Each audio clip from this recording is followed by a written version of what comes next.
अस्सलामुअलैकुम। Family cuisine में आप सबको खुशामदीद। आज हम बना रहे हैं असली मटन कुन्ना, जो बड़े बड़े रेस्टोरेंट्स में देग में तैयार किया जाता है, लेकिन आज हम घर पर इसे तैयार करेंगे। बिल्कुल रेस्टोरेंट जैसा स्लो कुक, स्पाइसी और इतना टेंडर कि तमाम हड्डियां गोश्त से अलग हो जाएंगी, लेकिन फिर भी आपको इसमें गोश्त बिखरा हुआ नहीं दिखेगा। तो ये जबरदस्त मजेदार सी रेसिपी हम किस तरह से बनाएंगे, आपने वीडियो को बगैर स्किप किए पूरा देखना है ताकि आपकी रेसिपी भी परफेक्ट बने। तो चलिए जल्दी से वक्त ज़ाया किए बगैर रेसिपी को शुरू करते हैं। तो बेहतरीन मजेदार और सिल्की ग्रेवी के साथ कुन्ने को किस तरह से तैयार करना है, उसके लिए हमने यहाँ पर 2 इंग्रेडिएंट्स लिए हैं। कुछ मैंने लहसुन के जवे लिए हैं और 2 अदद दरमियाने साइज के प्याज, जिसे हमने रफली चॉप कर लिया है। इन दोनों को हमने ग्राइंडर जार में डाल देना है, क्योंकि हम इन दोनों का पेस्ट बनाकर इसमें ऐड करेंगे। क्योंकि कुन्ने की ग्रेवी जो है वो बहुत ही स्मूथ सिल्की होती है, उसमें जरा भी दाना नहीं होता है, तो इसलिए हम इसमें प्याज को और लहसुन को पेस्ट बनाकर ऐड करेंगे। इसमें अदरक का इस्तेमाल नहीं होता है, इसलिए हमने यहाँ सिर्फ लहसुन लिया है।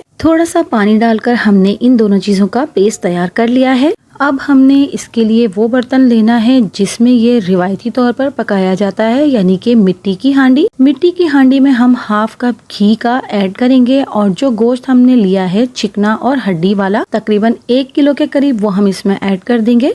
गोश्त यहाँ पर मैं मटन का यूज कर रही हूँ। साथ ही जो पेस्ट हमने प्याज और लहसुन का तैयार किया था वो ऐड कर देंगे।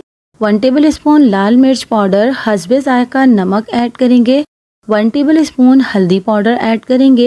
1 टेबल स्पून धनिया पाउडर हमने इसमें ऐड करना है। साथ ही 1 टेबल स्पून कुटा हुआ जीरा हमने इसमें ऐड कर देना है।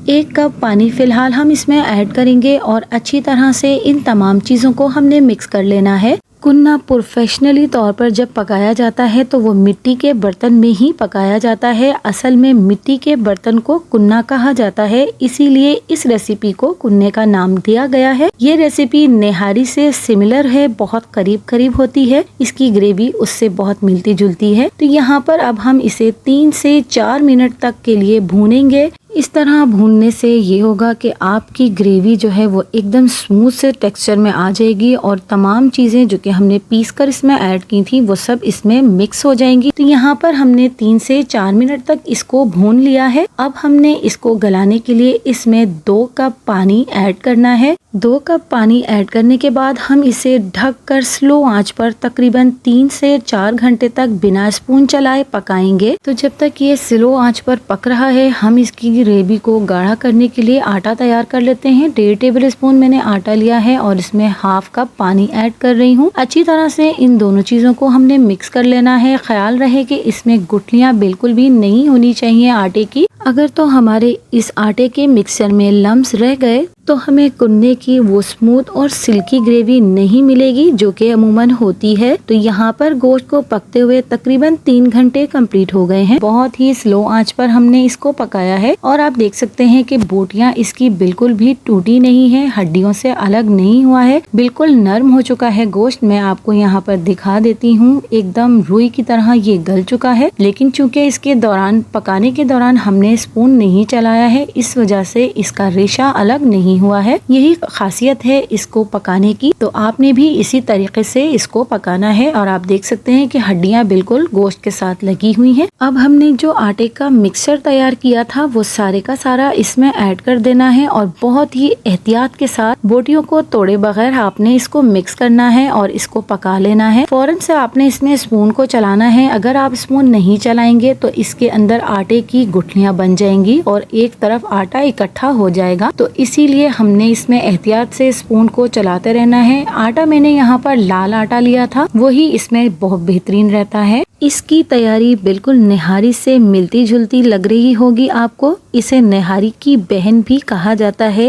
मटन कुन्ने को। आप अगर इससे ज्यादा ग्रेवी को गाढ़ा करना चाहें तो थोड़ा आटा और ऐड कर सकते हैं, लेकिन हमारे यहाँ इसी तरह से इस ग्रेवी को रखा जाता है। तो अब हम इसको ढककर तकरीबन 20 मिनट तक पकाएंगे कि आटे का कच्चापन दूर हो जाए और 20 मिनट पकने के बाद ये थोड़ा सा और गाढ़ा हो जाएगा। तो हमारे 20 मिनट कंप्लीट हो गए हैं और ये हमारा बहुत ही मज़ेदार ज़बरदस्त टेस्ट के साथ मटन कुन्ना बनकर तैयार हो गया है। यकीन जानिए ये किसी भी रेस्टोरेंट से कम नहीं बना है। हमारे घर पर तो इसे बहुत पसंद किया गया और बहुत ही तारीफ करके इसे खाया गया है और सब ने ही कहा कि ये बिल्कुल बाजार जैसा मटन कुन्ना बना है। बहुत ही कम और बहुत ही सिलेक्टिव मसालों से हमने ये जबरदस्त सा मटन कुन्ना तैयार किया है। आप भी कोशिश कीजिएगा कि इसे मिट्टी की हांडी यानी कुन्ने में ही तैयार करें। यहाँ पर मैं आपको इसे टेस्ट करके भी दिखा रही हूँ। ये टेस्ट में बहुत ही टेस्टी है। आप मेरी इस बात पर यकीन कर सकते हैं और नहीं यकीन तो आप इसको तैयार करें और फिर आप इस बात पर यकीन करें। तो आपने भी मेरी इस रेसिपी को जरूर ट्राई करना है। कमेंट्स के जरिए अपना फीडबैक मुझे जरूर देना है और मेरी इस रेसिपी को अपने फैमिली फ्रेंड्स में ज्यादा से ज्यादा शेयर भी करना है। तो अगर आपको मेरी वीडियोस और मेरी रेसिपीज पसंद आती हैं तो मेरे चैनल को लाइक शेयर एंड सब्सक्राइब कीजिए। मिलती हूँ किसी नई वीडियो नई रेसिपी के साथ। अल्लाह हाफिज।